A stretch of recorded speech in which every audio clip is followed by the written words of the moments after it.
Hi, David. Hi, Sarah. I started writing recently about value, and Mhm. it came up because I was actually have there was some kind of friction in my life. I can't even remember the details at the time, but it was something that touched into value. It was around money and Mhm. a tricky negotiation that had to happen that I think had been put off more or less for years. It was one of those, it's like, let's just not go there. But we had to go there. And in the end, what I found I had to do was do some really, really deep work on it. And I was very surprised by what came out of that. So I think an exploration of value and what value really is and how we experience value and what gets in the way of it would be very valuable. That's a bit To- cheap. to- Totally, because I remember reading some of the good bits in that, and it was so there's some good points in there that probably everybody doesn't often look at. Well, that's So, exactly what I found. I think maybe the best thing to do would be I'll just describe my experience of it, and I yeah. think it would be really interesting to for you to hear that, and then you can see, even as I'm speaking, you can see what's going on with the energy, and you can give us some of the mechanics of that and the your perspective. So, as I say, I was in this kind of rather tricky thing, and I realized that it was time to face it rather than say, okay, we'll leave it for another time. And I didn't want it to be a difficult conversation. So I knew that I had to find the essence of it somehow. And what happened, my inner experience, was that I kind of dropped deeper and deeper. And what I found was the place where so many people I know stop, which is a place where you actually can't feel any value yourself. It's a place where people feel depressed, they feel worthless or not enough. All of the things that make you not negotiate a price, hesitate, feel uncomfortable about money, and feel uncomfortable about your own self value. And instead of turning away from that, which is what we usually do. And many people I know who are depressed, they're so determined not to go there that the minute they start to feel it, they'll do anything to stop themselves from feeling it. So I just let myself feel it. And I sat there in this, I can just say it was very deep and very dark. And Mhm. there's a beauty in deep and dark. And in our culture, we often want to be bright and light and all kind of like singing, dancing. Oh, I'm so positive and da da da da da. But this wasn't like that. It was genuinely deep and dark and kind of cold, but not cold, icy. Just this beautiful, cool, deep, dark energy. I just stayed Can there. I just interrupt just right Yeah. there because you've hit on such an important part, and people get very hesitant when they get into dark energy, thinking it's all negative. Yeah. Yeah. They Exactly. also, you hit on another thing, which said it was cold. Yeah. Yep. So, But it was cool. It wasn't like yeah, that yeah, well, switched off cold. It was yeah, cool, which is different from warm. yeah, because, um, I mean, donkeys years ago when it was sort of like more hands-on healing. I used to do more, you could really feel when you went into clients' energy. And now I make them turn it on more than more me motivating it because everyone gets more out of it. But as soon as you touch that energy, it's like almost hitting a fridge. And that energy is very dark. And a lot of people, as soon as they see dark energy, they often think the worst of themselves. When in fact, they should actually be quite grateful because when you go to that dark energy, it's simply energy that's not motivated or it's not moving, or you've got a lot of different areas that are all split. You, and of course, you aren't using your light body, but the biggest thing is that energy is not receiving any power.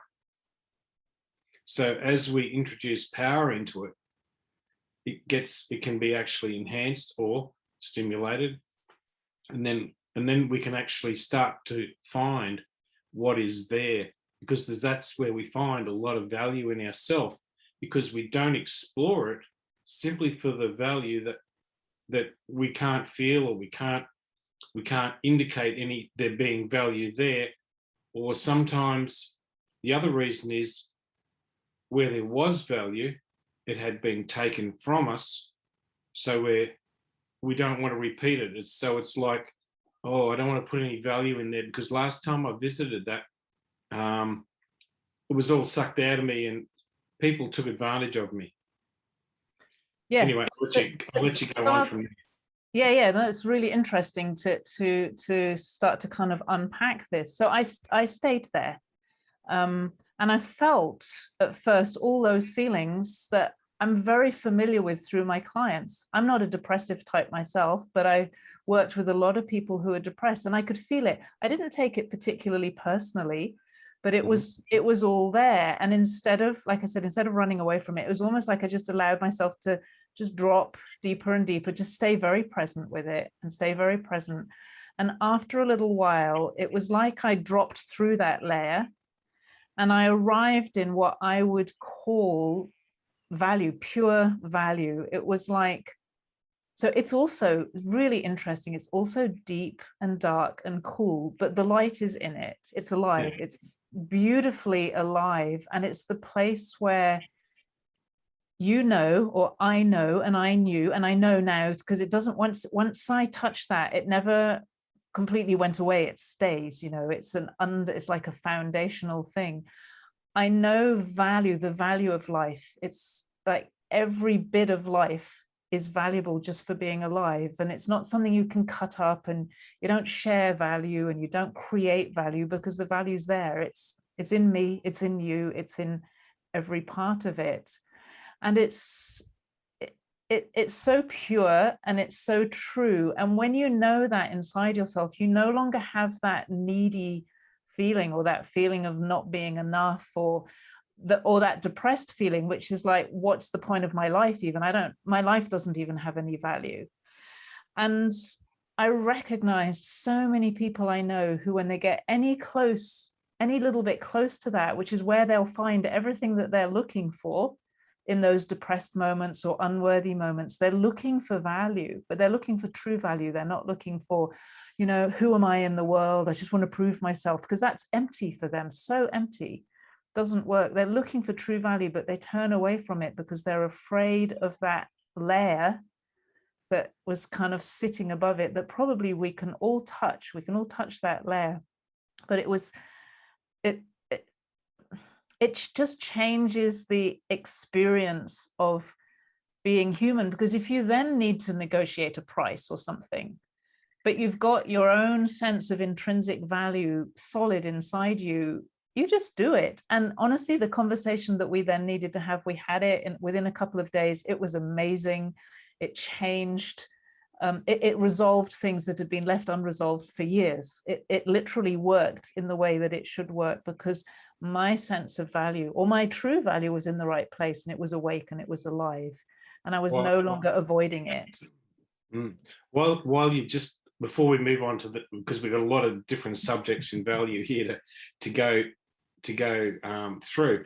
So first of all, where we're also headed, and where you headed, because I've known you for a long time, it's also where, and we've all had this, it's where and how we invest our energy, how we invest our consciousness, how we invest our matter, and how we invest our worth.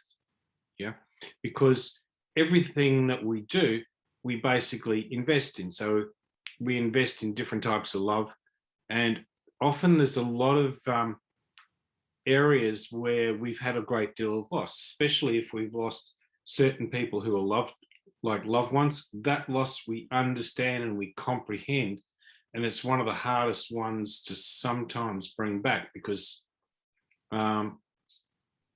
it's almost like we have so much value in our loved ones. Yeah, I mean, if you asked anybody on their last few days what was really a value, I mean, first of all, they're going to say the people who are most valuable to them. Yeah. Yeah, and closest to Yeah, them usually. and closest to them, and who've had deep and meaningful areas in their life, you know. And when you've lost somebody like that, we've got to do a lot of work, and we've covered a little bit of that on grief. But what we also do is we actually grieve for ourselves sometimes, and that's something we actually don't realize, because when we lose certain areas where we've invested, it almost gets to the point sometimes, and sometimes we've had people getting us to invest in certain situations, and you're so deep, you can't stop, because if you stop, then it's like, well, you've lost you've lost the value of what everything that you've put in there. But Yep. sometimes we've got to just cut and move on, which is hard. But it brings up a point of sometimes where, when we start to use what our spirit can actually tell us and define, and it starts to tell us where all our truth or self-truth comes from. And our self-truth is the part that really diagnoses what is of a more of a true value, because then we can tell whether it's from yourself, because we open up all these different indicators with all the different little intrinsic sensories that we have. It's not just senses, they're a whole actual sensory. So they're capable of sending out a message, they're capable of analyzing, they're capable then of also processing information, they're then capable of addressing where that information actually comes from, whether it's from yourself or outside influences. So you pick up where all these different influences come from, and sometimes those influences just need to be slightly tweaked, because otherwise we feel like we've only had lots of little half conversations about certain things, which we generally, we're like a good scout. We make a lot of preparations for where we're going, not forcefully, but we make preparations for all different things to happen, so that synchronistically everything can happen. Then we calculate certain sequences are about to happen. And so when we do sort of like the pre-work, if you like, because your intuition and your instinct on a subconscious level, we're doing lots and lots of pre-work to make sure all little sequences are all in place.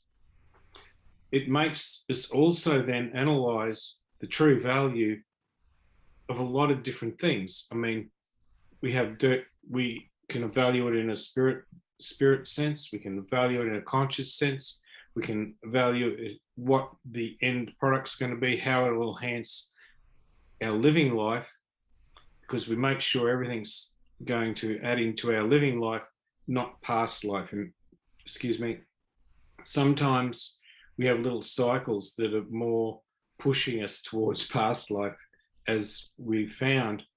And when we find the true value, it's always about what is happening now. So, excuse me. So what it does do, it makes sure that we don't allow a lot of people to sort of use any forced energy, but it also means that we find lots of different areas where we can find all this true value. And it's sort of like, yes, it helps ourselves, but often it's helping a greater amount of people. Like, yes, you're doing it, but sometimes it helps a lot of other people as well. And that's really cool when that opens up. And we've both done things where, and often we're in a situation where it's not just helping you, it's helping a lot of other people, but it's opening different conversations to happen. And that's the whole thing. It's not just like you have one conversation, it's like multiples of conversations, so that everybody tends to get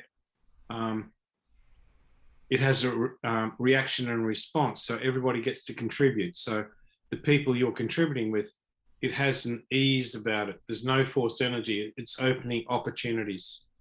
Absolutely. Like I can see that in knowing value Mm. within myself, first of all, in a way, it's a part of the beauty of life, because you know the value of, you know, everything. Like everything has this value in it, and you don't want to chop things up into pieces and put prices on things in that kind of way, like in that cutting things down way. There's a very expansive quality to it. And then the other thing is that when you're secure in this sense of value, which is true value, which is unlimited, or it's just pure. It doesn't need any description really. You see that in other people, so they feel that, so they can respond to that rather than responding to their own neediness. And so you're My God, instantly sharing that. you had such a big point there. And I hope everyone didn't miss it. You don't go around putting big value on everything. No. It's like a false value. It's like saying, oh, they're worth this, they're worth that. Well, everything, and in fact, we did a lot of it today because um, we had a session today where we brought a lot of the inner beauty in people out. And what you're doing is you're bringing the true value of people out so that they recognize that they have this absolute intrinsic beauty deep within themselves, and as it comes out, but you're not putting a price on anything. It just is. That's It right. just And is. that's really what life is. That's what nature is. That's what people are. You can put a price on things, but then that's just you're putting a price on something that you're going to share between you. You know, somebody wants something, you've got it. You can put a price on that, but that's not putting a price on it's just putting a price on your work, on your contribution to each other. It's enabling you to exchange something. It's not putting a price on your value or another person's value. It's just not about that. You cannot put a price No, on a human you being can't. or on a And tree or a plant. anybody who once you start to try to value something, everything shuts down because you can say, oh, they're more valuable than me, or I'm more valuable than that. Well, as soon as you start to have a conversation, you're finding different values. You'll find something, because we both have, like when Sarah and I, we're working together and we have totally different values on different things, but they're the same thing. So if I didn't value Sarah's work, then her work wouldn't come out. If she didn't value my work, well, and what happens is we use universal energy. So what happens? Everything multiplies. So instead of it just getting to a stalemate value, everything continues to multiply. So the more people who contribute, the more value that comes out of things. So Yeah, that's exactly I the just point. didn't That's want to. I just didn't want to miss that. well, That that really strong ethic. multiplication thing is really Yeah. important because that the nature of energy, the way that I see it, is this expansiveness. It's so expansive, and we've become used to limiting it in so many ways. And when you try to limit it and put walls around things and divide it up into pieces artificially, it's not really surprising that it's almost as if you're doing that to yourself. And if you start to divide yourself into pieces, of course you're going to feel disconnected and you're going And to undervalued. and undervalued because Hmm. you're not about pieces. It's like you're trying to put a value on the wrong thing that it doesn't work. It's just it you can't do it. So you're trying to do something that's impossible to do, and then of course you just feel inadequate, like I can't do this. So I just feel it's very important that we get to experience that value within us, which is a part of that inner beauty, which is a part of our essence, our true nature, because you feel so secure then and solid and grounded and able to, it doesn't really matter what comes along, you can deal with it because you're not thrown off balance by your own sense of inadequacy or lack of value or unworthiness or undeservingness. Just adding to that, talking about value, we have an area that we use with light body, and it's connective consciousness, and it's using all different types of energy, conscious, spirit, you name it. It's this massive conglomerate, and we use it all together, but it all gets used simultaneously. So when you use everything simultaneously, you add all these tiny little different types of matter that you have, and all that is often that you want to connect to. So it's like the matter all comes together, but you use it all simultaneously. But if you're going to just see tiny little increments of matter or what's of value, you miss the point, because you miss all these really damn important bits of matter that all need to matter. So Yeah, then we grab all this matter and it comes together, and that's how we create. So I think this is really interesting because one of the things I noticed quite a few years ago, because I work a lot around the energy of money, I noticed that when people have issues with money, they always have issues around value. Mm-hmm. And that when they have issues around value, it always connects with money. Even at a soul level, people mostly will come to me and say, oh, the soul doesn't have anything to do with money. It has no interest in money.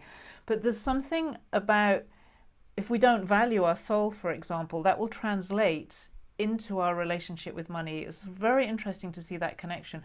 But what I realized when you were just saying that about when everything's working simultaneously, then all the matter connects up.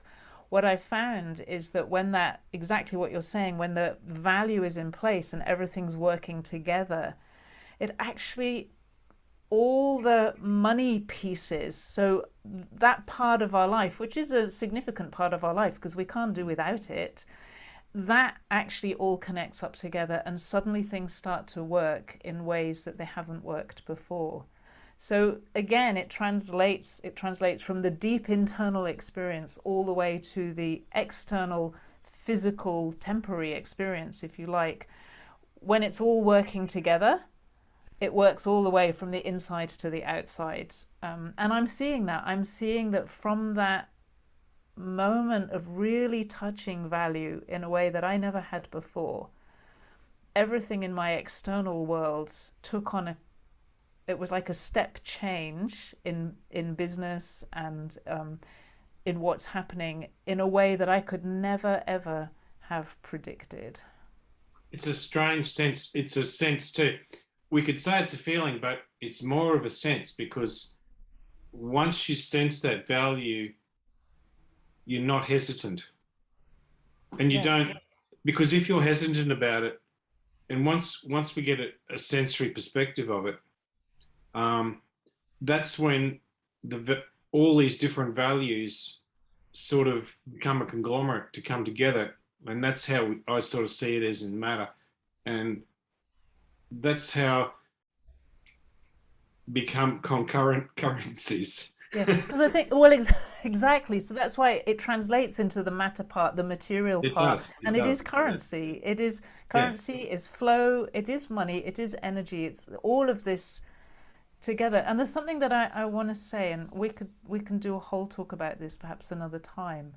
But when I'm speaking about it, I'm speaking about it because this is a personal experience. But as I speak, I actually transmit the energy of that experience, so that as you listen, as people listen to it, you're able to start touching that experience as well. This is something I learned through a lot of training and a lot of practice. But that and there's a way, like, I can channel information and I can just deliver information to to people who are listening, or I can actually kind of be that information and share it so that you can touch it directly. I'm not giving it to you, it's not my energy, but there is a way in which it awakens inside you. So even as we're talking about this here, there's a transmission of the essence of value that is coming from this conversation and gets shared with everybody who's listening to it. That value too. It is a sharing thing, and we need to learn how to share without. And that's why when we use that neutral energy, we all get to open up possibilities for a start, and then it just moves off. And honestly, after a while, you don't even think about it. It's a different way of living, but you don't worry about. I don't know why I don't worry about money anymore, but it's basically because it just keeps coming in. But we're not. It doesn't mean that you're. It doesn't mean that you're still responsible.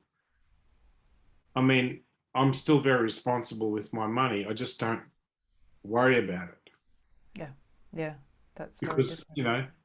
we're still careful with our money, if you like. But it's just you find once, because all of a sudden sometimes you think something you needed could have been coming from an external source, and then all of a sudden you think, oh, well, actually, I don't really need it. Or you might even, it's funny, you go to buy something, you think, well, hang on, I don't even really need it. And also it Or you becomes a find very what you do, you might, then you think, hang on, I'll go and buy, I really need that instead. So you go and, yeah, it becomes a very creative relationship as well. I yeah, think that's what I notice is that then it doesn't it becomes more about what you want to create. That there's a way, when you're creating from that sense of true value, it's very powerful. I see some people who say, oh yeah, energy, you can create anything with energy, but they try to create things almost with their mind that don't have really deep roots. They don't have deep roots into the essence of value, for example, or the essence of the energy of money, which is what we're touching through value. So it's kind of like they're creating ideas and trying to make them real rather than expressing value and in a form, in a shape. So like when we express value in a shape, it might be through a business or it might be through whatever we do. That comes from a very deep place inside us, a very true place. It's very different from just getting an idea out of your mind and kind of just trying to make something out of it. It's difficult for me to be articulate about this, but I know from my own personal experience what a different experience it is. Especially, I experience this because I have two businesses. That the creativity that comes when it's coming from really within yourself and from that deep place, rather than the creativity of the very brilliant mind that maybe has a solution for everything but can't really get it grounded and rooted in that deep essence of life. and you do have to use, and this is a really really good point, sir, because what we need to do is we're using like your whole body of yourself, but what we're not doing is, and because I've seen this happen with a couple of groups that I was asked to talk at, it's where people basically focus just solely on one tiny little thing instead of like the whole thing. But then if you're not truly valuing yourself, you give yourself away. So what we're doing is we're sharing, we're creating, but we're not giving, because otherwise you can give at the expense of your health or your family or certain real self relationships. And what we're doing is we're making sure we contribute, but not at the expense, and we're not about to compromise how our family lives, how our family works, how our health works, how all the different things that are like stable factors in our life. We don't rob from Peter to pay Paul. It's all self-generating from all different areas, and we keep it nice and balanced. So, what I just realized, I never really thought about this before, is that actually what we're able to do is share an experience with somebody so they can Yeah, find that experience for themselves and then they can create the outcomes or the results that they want. And that that's really different because then it's your experience. I'm having my experience, you're having your experience. You can do whatever you want with that experience. So rather than me giving my energy away to you, it's somehow there's a way in which by having that experience I can share that with you and then you can make whatever you want out of that. So you have your own creativity in life rather than taking something from somebody else that they've given you. And that's, people talk about, you talked about robbing Peter to pay Paul, and then there's that thing about you can give a fish to somebody or you can teach them how to fish. And there's a business, one of my businesses, we often talk about, or you can fish alongside someone, you can actually fish together. yeah, And that's a good it's really analogy. different from just teaching you how to fish or giving you, I'm not going to give you my fish. Um, uh, and it's not even teaching you how to fish, but sharing the experience of fishing together. And then you fish. It's like it's a much richer experience than either of the others. It's almost what we really do in workshops, because we do teach people to have that experience as we go. Exactly, exactly. It's very different from just teaching in the way that we're used to Mm. teaching. And because it we means want that the everybody results to come be. directly. Like That's if right. you have that experience, you can directly produce results in your own life. You don't need to go away and learn how to do it so that then you can get the results. It's just like, let's do it together, and the results come immediately. If I teach Mhm. you how to fish, you then have to go fishing. If we fish together, we're both fishing. You catch some fish, I catch some fish. Yeah. It's like, yeah. Well, I think that It's so, quite a so good it's quite a good analogy. it is, and the thing that I I hadn't want thought to about it draw that way. out of this that I think is really important, like I understand if somebody's very depressed or really, really struggling, we often need help in those situations. But if you have a little bit of consciousness and you have a bit of, you're able to manage yourself to some extent, then those places that you may be a little afraid of and other people are afraid of, very often other people are actually really afraid, oh, you're going to go down again or you're going to be in a dark place. Just to remember that in that darkness and deepness and coolness, there is extraordinary beauty. That actually is what you're looking for, lies in the place that you naturally go to and then you turn away from. It's like you're doing exactly the right thing. You just don't quite know what to do when you get there. And if you can relax with it and actually be with yourself, if you tend to feel unworthy or something, you're used to that feeling anyway. It's not going to do you any more harm than it's already done. It's like you're looking in the right place and it's all there. It's waiting for you to, it's not even to discover it. It's almost just like to activate it, to let it become alive in your life. Um, I Even think, by sorry, even yeah, by learning how we've grounded with people, you're going to activate certain parts, like especially before you meditate, because you're using stuff that's internal, not external. yep, So as you even it, I mean, there's lots of gravities and all that different sort of energy work, but just by learning how to make sure you ground before you meditate and you go to those points, then lots of areas they sort of come together. absolutely. Like all of this stuff that I can do now internally that I couldn't do when I was, some years ago, because I ground, because my energy's working better and better, that's actually what makes it possible to do these things. Hmm. So And it all links finding all up the with elements. everything that we're talking about in all of these videos. Yeah. Well, I think that that's a pretty interesting topic. Like, I don't know many people who aren't looking for value to have this deep understanding and experience of value. So I hope that you can actually really experience it more directly now because we've shared that. And just enjoy it. Yeah, thanks, David. Thanks, Sarah.